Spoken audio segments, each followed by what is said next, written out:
overthinking. I think we need more thinking.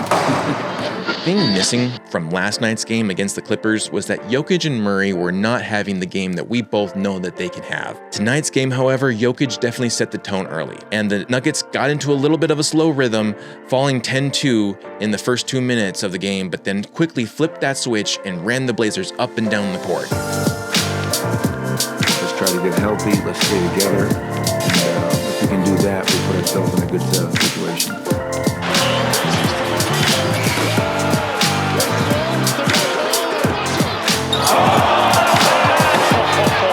And over the shoulder, no looker.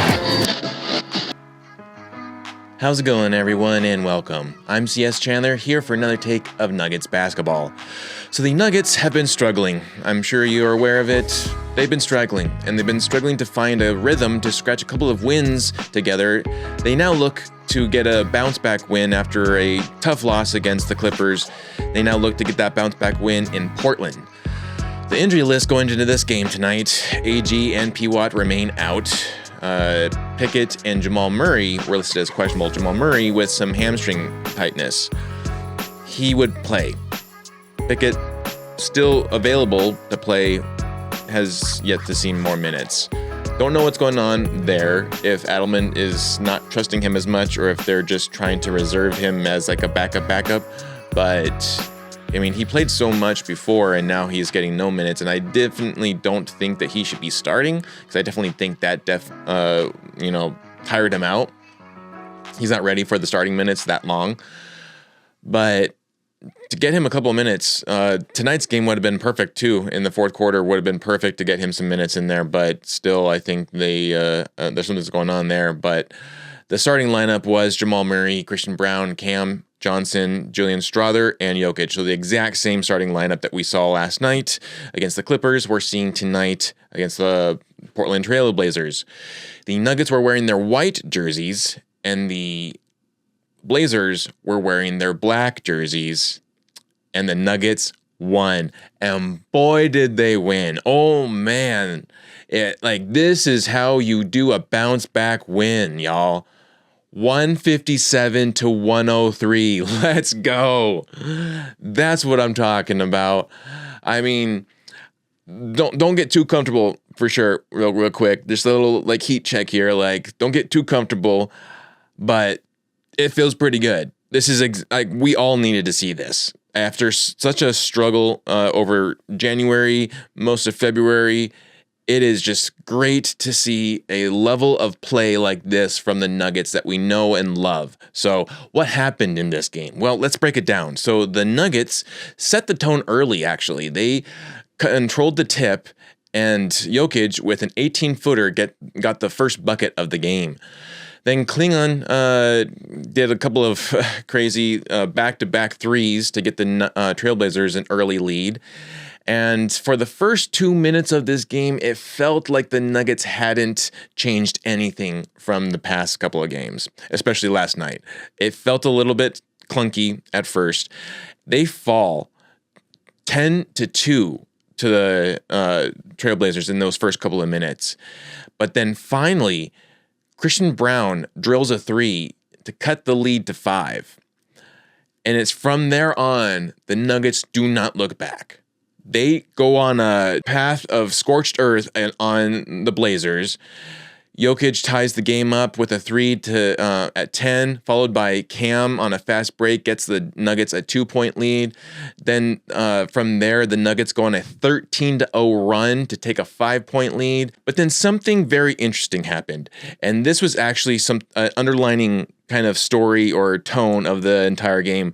And we've seen it all season long. The officiating is so frustrating. And this is why I will continue to say no one knows the rules of the NBA. People know rules of basketball 100%. I think everyone fully kind of more or less understands the rules of basketball. Traveling, double dribble, catch and shoot, the free throws, what exactly is a foul. But the NBA just has an underlying mismatch of ideas of what a foul is and what isn't and everything. And it changes not just day by day. It changes not just hour by hour. It changes like, it feels like almost like second by second, like play by play, it changes.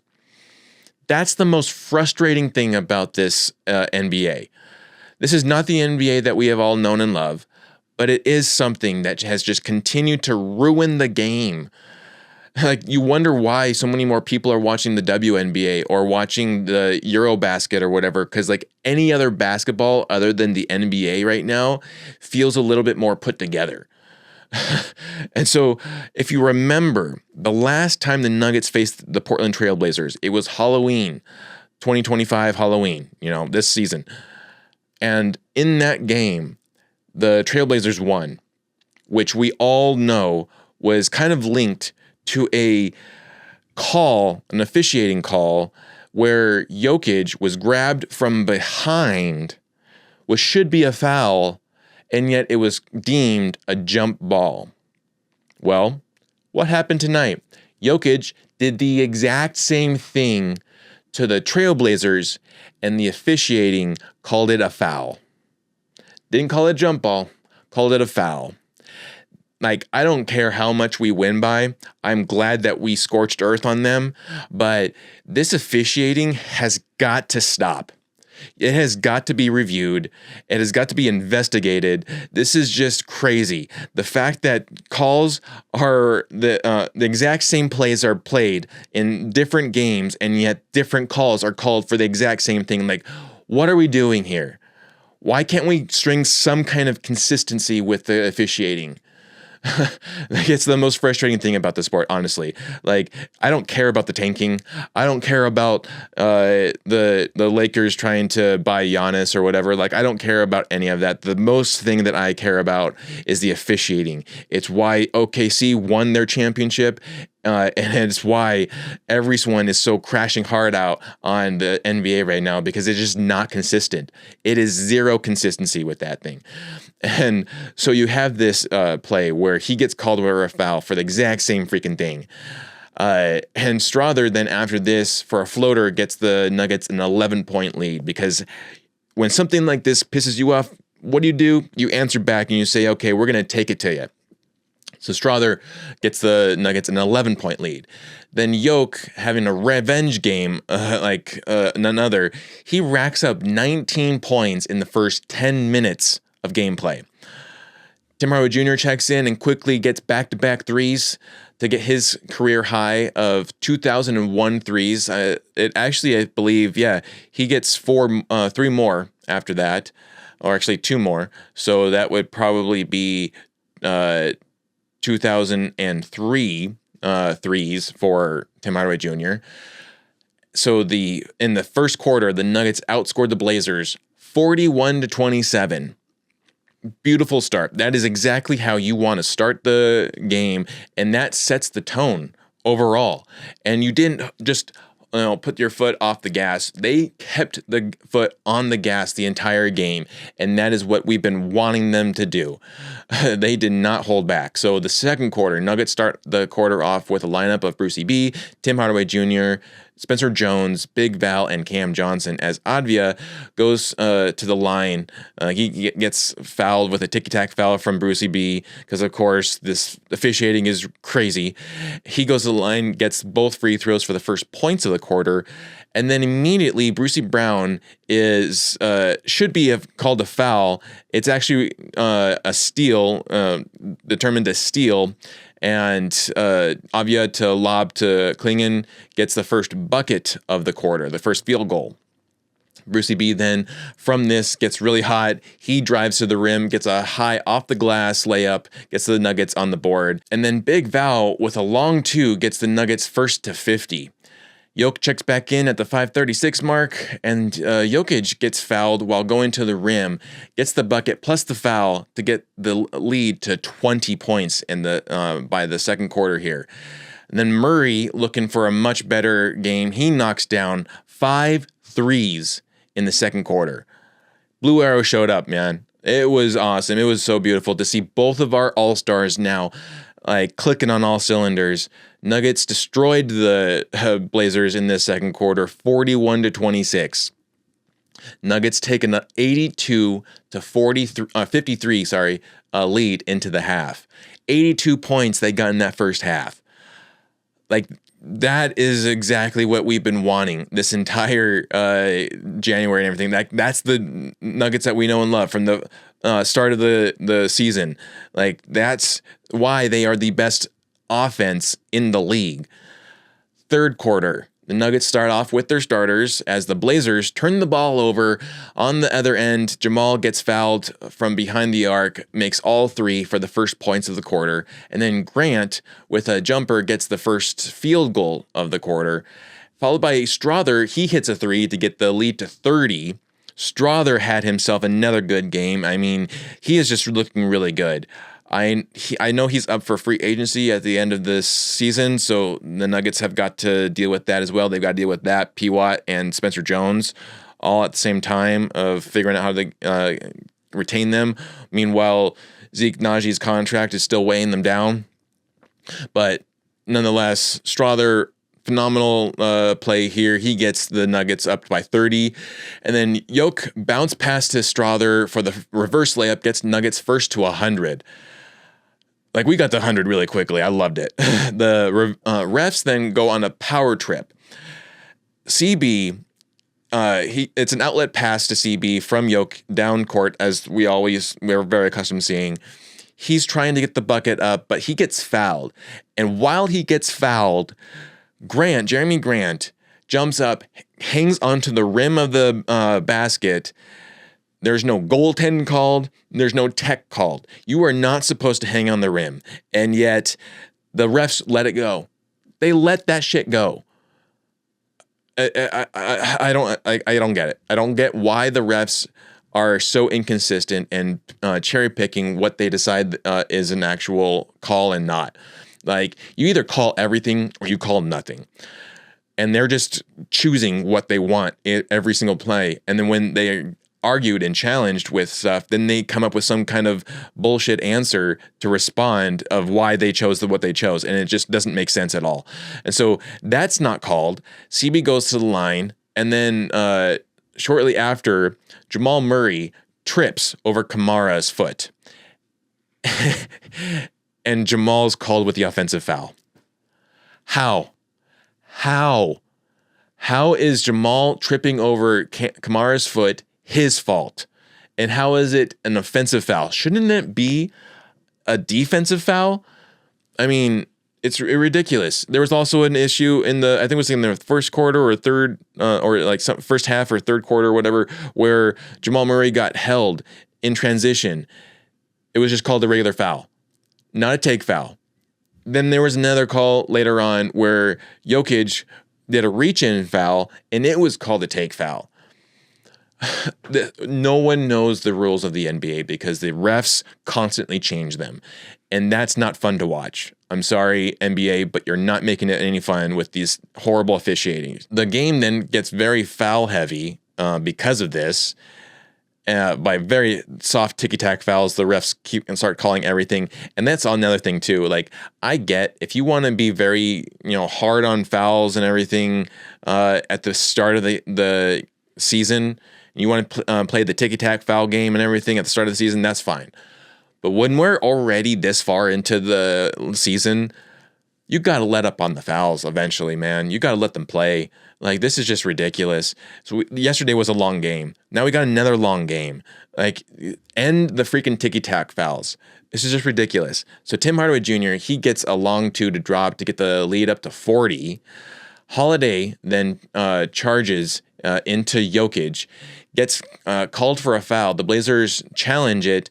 It's deemed successful, and Jokic is called for the foul, puts the Blazers in the bonus. Holiday goes to the line. Like, what are we doing? It's so crazy, this officiating. It makes a good win still kind of bitter because of this officiating. Like, you got to take control of it, Adam Silver. Fourth quarter, Nuggets start off with a lineup of Tim Hardaway Jr., Brucey B., Big Val, Spencer Jones, and Cam Johnson.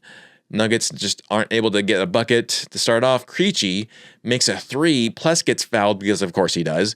He makes the free throw to complete the 4-point play and the first bucket of the quarter. Big Val on the other end, he gets back-to-back buckets to get the Nuggets on the board and keep a 40-point lead for the Nuggets.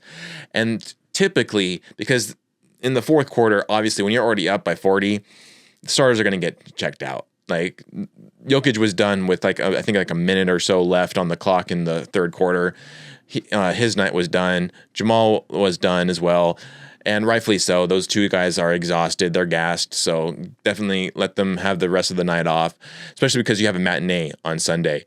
But I mean, you have and so when this all happens, typically the bench will bleed the lead that the Nuggets have built over the entire game. When it becomes just a bench-heavy fourth quarter. This time around, no. It did not happen. And if anything, the bench actually helped gain more of the lead. So Big Val helps sustain the 40-point lead. Blazers then get into the bonus at the 7-minute mark because of these bad calls, obviously. Jones then, for 3, gives the Nuggets a 50-point lead. So the perfect response to these BS foul calls is to just keep on playing. And that's exactly what the Nuggets did. They did not let it get to them. And they took it back at the Blazers. They kept on growing the lead. And the Nuggets outscored the Blazers 32-18 in the fourth quarter. They outscored them every single quarter. And 3 of those quarters, they outscored them by plus 40 points. An insanely great game for the Nuggets. The Nuggets once again get a great bounce back win. 157-103 is your final score. I mean, come on. The highest score on the road in franchise history was 163, so they became so close to overtaking that. That was in 1984, January 11th, 1984, in a win against the Spurs. So this was very close. But man, you got to feel good. Like, this is something that I've been wanting for a while, of the Nuggets having a massive blowout win. Because every other team seems to be doing it except for the Nuggets. Finally, they get a demanding win. Like, this is definitely one of those remind them kind of games for sure. Thing missing from last night's game against the Clippers was that Jokic and Murray were not having the game that we both know that they can have. Tonight's game, however, Jokic definitely set the tone early. And the Nuggets got into a little bit of a slow rhythm, falling 10-2 in the first 2 minutes of the game, but then quickly flipped that switch and ran the Blazers up and down the court. We saw more of the Jokic that we know and love, making the right plays, taking control of the game, which then also got the rest of the team into a rhythm, which then also helped space the floor enough for Murray to get back into the blue arrow shape that we know and love. This was one of those fantastic games out of a lot of rough games, but it's still the level of a game that reminds us all that there is still a championship level team inside this team. So let me know in the comments what you think, but man, this was exactly what the Nuggets needed, and this was exactly what we needed to see. So let's get into the stats here. Cam Johnson, 26 minutes played, and he racked up 15 points tonight. So getting those double digits scoring that we love to see. His offense had been a lot better lately too. 4 rebounds, 4 assists, 2 steals, 2 blocks. I mean, right there too. Like, we ran the Blazers up with the steals there. It was great to see, especially Cam Johnson with the defense there. 2 blocks also, 3 for 8 from field, 2 for 5 from 3, 7 for 8 from free throws, 0 turnovers, 1 personal foul. He was a plus 15. He was actually the lowest plus minus of any of the starters, which is interesting. Julian Strawther, man, he had a fantastic game, like I said before. He played 29 minutes tonight, which was tied with 2 other players for the most amount of minutes played of any Nugget. That's tied with Jokic and Spencer Jones. So he got 19 points, 6 rebounds, 4 assists, 1 steal. He was 9 for 16 from field, 1 for 4 from 3. He had 1 turnover, 2 personal fouls, and he was a plus 48. He was the highest plus minus of any Nugget tonight. That's our Julian Strawther, man. Let's go. Let's go. Nikola Jokic, the man, he had a remind him game too. 29 minutes, like I said, in those 29 minutes, 32 points, 9 rebounds, 7 assists, a near triple-double. If he had just stayed in for a couple more minutes, I'm sure he would have gotten that. 4 steals. Man, he was getting his hand in there the entire time. He was getting his paw in there and swiping it, if nothing else, just to swipe it over to a nugget to get into the fast break and the transition plays there. He was 10 for 15 from field, 3 for 4 from 3, 9 for 11 in free throws, 2 turnovers, 4 personal fouls, was a plus 40. Shooting 66%, much better. 75% from 3, much better. Christian Brown, 26 minutes tonight. He also got double digits with 11 points, 8 rebounds, 7 assists, a near triple-double for even CB there. 4 for 6 from field, 2 for 3 from 3, 1 for 2 from free throws, 2 turnovers, 3 personal fouls, was a plus 39. Jamal Murray, blue arrow, 25 minutes. In his 25 minutes, he racked up 25 points. So the second most points of any Nugget, 6 rebounds, 6 steals, 6 assists, a near triple-double himself. 1 steal. He was 6 for 12 from field, 6 for 12 from 3, so 50%. I mean, he was definitely hanging more out past the arc there for a lot of the game, but I don't know if maybe that's how he dealt with the hamstring strain, because it didn't look so much like he did have a hamstring strain, but they can tough it out. He also 7 for 7 from free throw. I guarantee you, he is going to be making sure that he does not miss another free throw. We saw it last time. As soon as he missed that free throw against the Pistons, next game, didn't miss a single free throw. Same thing here. So he had 2 turnovers, 2 personal fouls, was also a plus 39. And then I want to talk about 2 players, actually maybe a little bit more. We'll first start off with Tim Hardaway Jr. from the bench. In 18 minutes played, he racked up 19 points. 2 rebounds, 3 assists, 2 steals. He was 7 for 11 from field, 4 for 7 from 3, 1 for 2 from free throws, 2 turnovers, 0 personal fouls, was a plus 14. Man, love having Timmy on the squad here. Spencer Jones also. So Spencer Jones, again, 29 minutes played. He got a double-double. He was the only Nugget tonight who got a double-double, 10 and 10. And then he had 2 assists, 1 block. He was 4 for 6 from field, 2 for 2 in threes. And then he had 1 turnover, 2 personal fouls, and he was a plus 31, the highest plus minus of any bench member tonight. There was a great, fantastic play where I think Cam Johnson, he was shooting his free throws. He made 1, missed the second, and on the second, Spencer tapped it out. He was able to get into there, tapped it back out to Cam, who then nailed a 3. A 4-point play out of nowhere. Loved the hustle from Spencer Jones, man. That just it shows you a lot too, especially after getting that contract signed. He is not showing much less any kind of issues with the contract there. So, and then the other thing was that I wanted to talk about was Simpson. K. Simpson, the new 2-way that the Nuggets signed. He got some minutes in tonight, and he even got a a field goal and then a free throw to get 3 points there. So that's awesome. And man, he was really fast on the court. I got to say, he was very fast. That's not something that the Nuggets have had a lot this season, is speed. I think that's going to be great. If they continue to develop him, that is a perfect player that would add so much to this squad here. You're just overall kind of now, making this amazing machine even better by adding something like that. My man, Dron Holmes, got some minutes as well, and he got 9 points. He got a monster dunk tonight, too. It was really fun to watch. But he was a plus 15, so he was the next highest plus minus of any bench member tonight. Overall stats, we had 60 rebounds to their 36. Love it. I love that. 41 assists to their 25.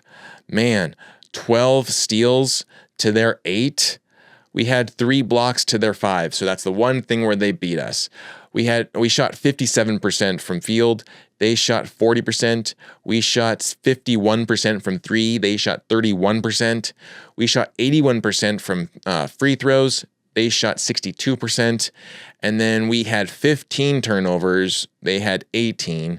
We had 22 personal fouls. They had 20. So an overall much better game from our Nuggets tonight. This is what, now I'm looking for more of this moving forward too, you know. Hopefully they get more into this rhythm, because I really think that just has been the issue underlying everything. I know that there was a little level of they're just tired, they need the All-Star break. Well, we got that, and there's still issues.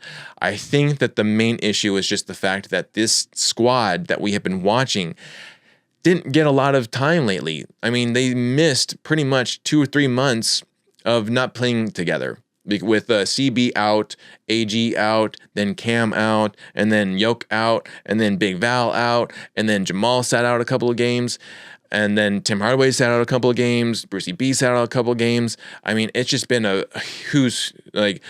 don't know what lineup is coming on the next game kind of thing. And so when you have all of that, it's hard to get into a rhythm.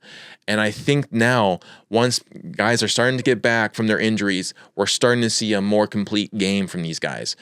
I look for more of that going forward, but still a great bounce back win, a remind them game, if you will. And then now they're going to be playing in the Bay Area, Golden State Warriors on Sunday. And guess who's covering that? Me.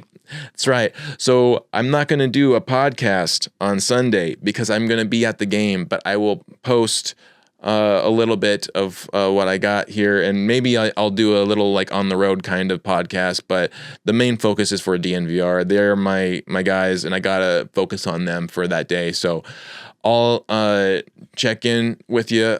If not Sunday, possibly Monday, I'll shout out something, but we'll see, because I'm also working with my iPad, and my iPad is horrible with on the road kind of pod making. So we'll see how it goes. But there is definitely a game or so before I head on to my vacation in a week here. So and then I'll be gone for like 3 days or whatever, and I'll miss a couple of games, and then we'll come back, and then it's just straight sailing to the rest of the season. So, but that's pretty much all I got for this episode. Nuggets fans, I hope you are hanging in there. If you had any doubt about them, I hope that this game reminded you not to have that doubt. Just remember, we are not out of the woods. They are going to have another bad game like they had last night. I'm not trying to manifest it. I'm trying to set expectations. Hopefully, I want more of this to happen, and hopefully we see this. But just for mental sake and everything, you got to also keep in mind that these guys are human. They're going to make mistakes, as amazing as they are. And so we're not out of the woods yet, but things are looking better. And hopefully we're going to get back into the shape that we know and love them to be in. And so, gotta hope for them, right? You have nothing but hope. But that's all I got for this episode. I hope you enjoyed it. If you did, please give it a like and subscribe. Share it out to your friends and family. And if you do feel gracious enough to give me a donation, the link for my PayPal is in the description below, as well as on the profile page. You can head over there and tack on a comment or a take of the team, of a player, or another team, another player, or this game or another game. Or if you don't want to talk about the NBA, I understand. If you want to talk about another sport, we can do that as well. I know the Olympics are wrapping up here, and then we also have movies. The Oscars are coming up here soon, so if you want to talk about movies, we can, or if you want to talk about music, I got you there too. I'll shout you out on the next episode, but I really appreciate that. So you've been listening to CS 105.1, where I talk about the Nuggets with good vibes. We'll catch you later.